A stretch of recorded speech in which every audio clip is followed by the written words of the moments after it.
Minsan, sa sobrang dami ng ginagawa natin sa buhay, nakakalimutan nating magpasalamat sa Diyos. Busy sa trabaho, sa pamilya, sa problema at sa mga pangarap. Pero tandaan mo ito, kahit isang simpleng thank you Lord ay napakalaking bagay na sa Kanya.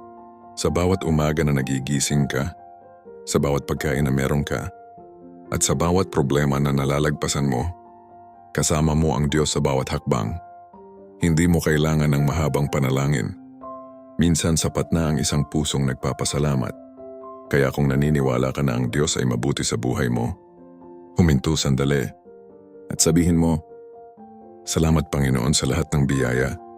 Kung nagpapasalamat ka sa Diyos ngayon, mag-comment ka ng "Thank you Lord." At i-share mo ito para mas marami pang tao ang maalalang magpasalamat sa Kanya.